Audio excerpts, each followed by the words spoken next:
ಮುಡಾ ಕೇಸ್ಗೆ ಸಂಬಂಧಪಟ್ಟಂತೆ ಸಿಎಂ ಸಿದ್ದರಾಮಯ್ಯಗೆ ಇವತ್ತು big day. MUDA case ಸಿಬಿಐಗೆ ವಹಿಸಬೇಕಾ ಬೇಡವಾ ಅನ್ನುವಂತಹ ತೀರ್ಪು ಧಾರವಾಡ ಹೈಕೋರ್ಟ್ ಇವತ್ತು ಪ್ರಕಟ ಮಾಡುತ್ತೆ.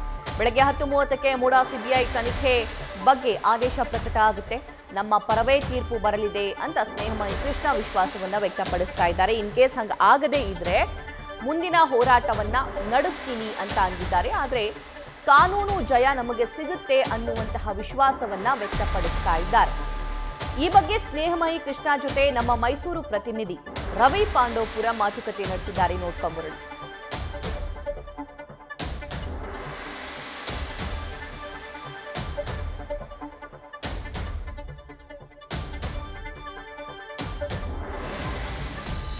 ಮೂಡಾ ಹಗರಣ ಪ್ರಕರಣಕ್ಕೆ ಸಂಬಂಧಪಟ್ಟಂತೆ ಇವತ್ತು ಮುಖ್ಯಮಂತ್ರಿ ಸಿದ್ದರಾಮಯ್ಯ ಅವರಿಗೆ ಬಿಗ್ ಡೇ.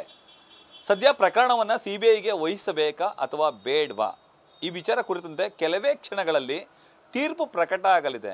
ಈ ಕುರಿತು ಮಾತಾಡಲಿಕ್ಕೆ ನಮ್ಮ ಜೊತೆ ದೂರದರಂತಹ ಸ್ನೇಹಮಯಿ ಕೃಷ್ಣ ಅವರಿದ್ದಾರೆ. ನಾನು ಅವ್ರನ್ನ ಮಾತಾಡಿಸ್ತಾ ಹೋಗ್ತೀನಿ. ಸರ್, ಅಂತೂ ಇಂತೂ ತುಂಬ ದಿನಗಳ ಹೋರಾಟ ತಾರ್ಕಿಕ ಅಂತ್ಯಕ್ಕೆ ಬರ್ತಿದೆ ಅಂತ ಅನಿಸ್ತಿದೆಯಾ ಸರ್? ಹೌದು ಸರ್, ಇವತ್ತು ನಮ್ಮ ಪರವಾಗಿ ತೀರ್ಪು ಬರ್ತದೆ ಅನ್ನೋ ವಿಶ್ವಾಸ ಸಂಪೂರ್ಣವಾಗಿ ನಮಗಿದೆ.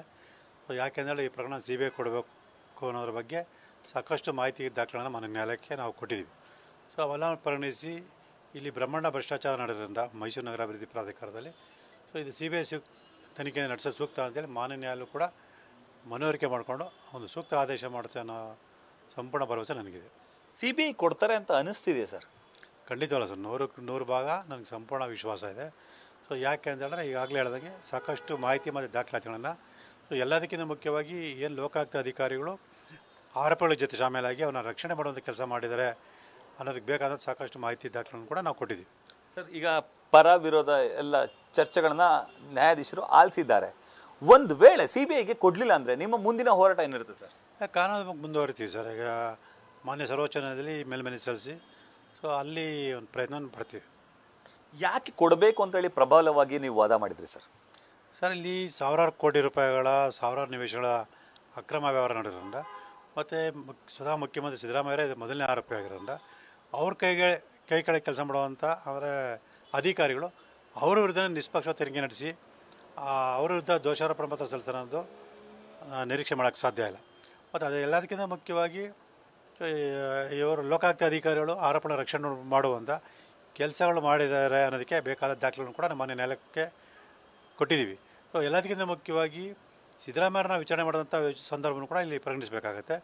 ಸೊ ವಿಚಾರಣೆ ಸಮಯವನ್ನು ನಿಗದಿ ಮಾಡೋದು ತನಿಖಾಧಿಕಾರಿ, ಅದು ವಾಪಸ್ ಹೋಗುವಂಥ ಸಮಯ ನಿಗದಿ ಮಾಡೋದು ಸ್ವತಃ ಆರೋಪಿಯಾದ ಸಿದ್ದರಾಮಯ್ಯ ಅವರು. ಸೊ ಇವೆಲ್ಲವನ್ನೂ ಕೂಡ ಮಾನ್ಯ ನ್ಯಾಯಾಲಯ ಗಮನಕ್ಕೆ ನಾವು ತಂದಿದ್ದೀವಿ. ನಿಮ್ಮ ಹೋರಾಟಕ್ಕೆ ಜಯ ಸಿಗುತ್ತೆ ಅನ್ನೋ ವಿಶ್ವಾಸ ನಿಮಗಿದೆ? ಖಂಡಿತವಲ್ಲ ಸರ್, ಈಗಾಗಲೇ ಸಾಕಷ್ಟು ವಿಚಾರದಲ್ಲಿ ಕೂಡ ನಾನು ಜಯವನ್ನು ಗಳಿಸಿದೆ. ಈ ವಿಚಾರ ಕೂಡ ಜಯ ಸಿಗುತ್ತೆ ಅನ್ನೋ ಸಂಪೂರ್ಣ ವಿಶ್ವಾಸ ನನಗಿದೆ. ಸಿಬಿಐಗೆ ವಹಿಸಿದರೆ ಮುಂದೇನು ಸರ್ ಅಂದರೆ ನಿಮ್ಮ ಹೋರಾಟ? ಅದೇ ಕಾನೂನಾತ್ಮಕ ಮುಂದಿನ ಹೋರಾಟ ನಡೀತದೆ ಸರ್.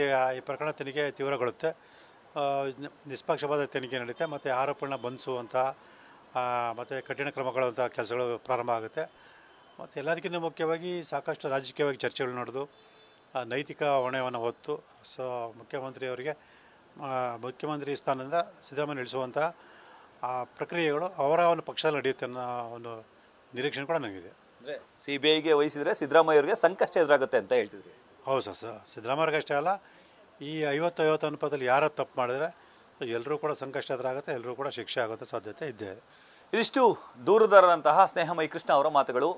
ಕೆಲವೇ ಕ್ಷಣಗಳಲ್ಲಿ ತೀರ್ಪು ಪ್ರಕಟ ಆಗಲಿದೆ. ತೀರ್ಪು ಸಿಬಿಐಗೆ ವಹಿಸಬೇಕು ಅಂತೇಳಿ ಬರುತ್ತೆ. ಮುಂದಿನ ದಿನಗಳಲ್ಲಿ ಈ ಪ್ರಕರಣ ಬೇರೆ ದಿಕ್ಕನ್ನು ತೆಗೆದುಕೊಳ್ಳುತ್ತೆ ಅನ್ನೋ ವಿಶ್ವಾಸದ ಮಾತುಗಳನ್ನು ಹೇಳ್ತಾರೆ. ಕ್ಯಾಮ್ರಾಮನ್ ವಿನಯ್ ಜೊತೆ ರವಿ ಪಾಂಡವಪುರ, ನ್ಯೂಸ್ ಫಸ್ಟ್, ಮೈಸೂರು.